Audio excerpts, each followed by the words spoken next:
Bonjour et bienvenue dans ce nouvel épisode. Aujourd'hui, on va parler d'une expression idiomatique française très imagée, enfoncer une porte ouverte. À première vue, elle peut sembler étrange. Pourquoi voudrait-on enfoncer une porte qui est déjà ouverte?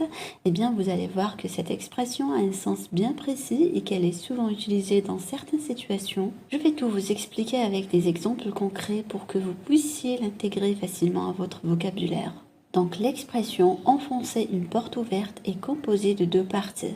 Enfoncer une porte, ça va ensemble. C'est une expression que vous pouvez entendre dans des films d'action ou des reportages sur la police. Par exemple, si des pompiers doivent entrer dans un appartement en urgence, mais que la porte est fermée à clé, ils peuvent l'enfoncer. Donc enfoncer une porte, c'est forcer une porte fermée en la cassant pour entrer, souvent avec le pied, l'épaule ou un outil. Et une porte ouverte est une porte qui n'est pas fermée, donc qu'on peut franchir sans effort. Donc si on prend l'expression au sens propre, elle devient contradictoire.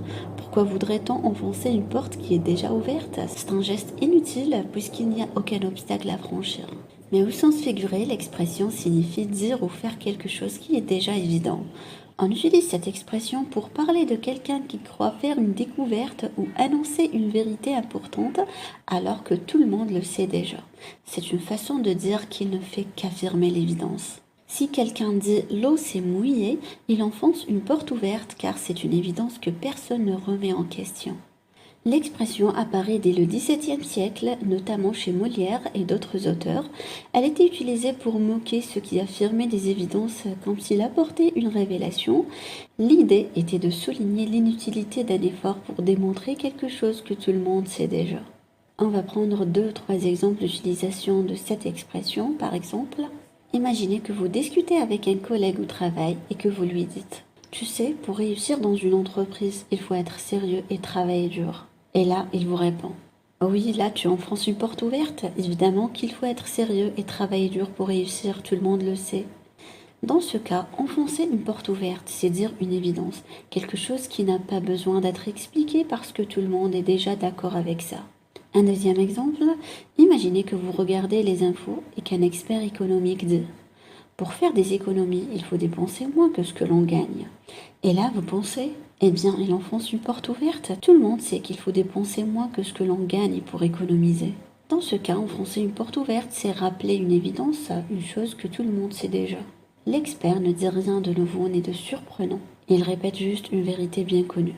Un dernier exemple, imaginez que vous êtes en cours de sport et que le professeur dit « Pour être en bonne santé, il faut faire de l'exercice régulièrement. » Là, vous vous tournez vers votre camarade et vous lui dites « Il enfonce une porte ouverte, tout le monde sait qu'il faut faire du sport pour rester en forme. » Dans ce cas, le professeur rappelle une évidence, une vérité déjà connue.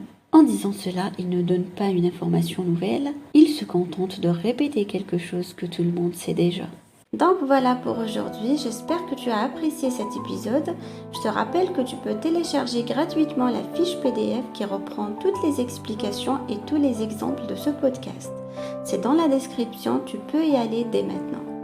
Donc merci à vous, n'hésitez pas à me rejoindre sur mon cours gratuit sur YouTube. Chacun de mes articles est accompagné d'un fichier PDF qui est dans la description de cette vidéo.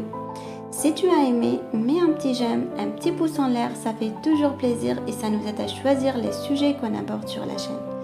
Et bien sûr, abonne-toi à la chaîne YouTube de Français Spontané en activant les notifications pour ne rien manquer. Merci de m'avoir écouté et je vous dis à très bientôt pour un nouvel épisode du podcast.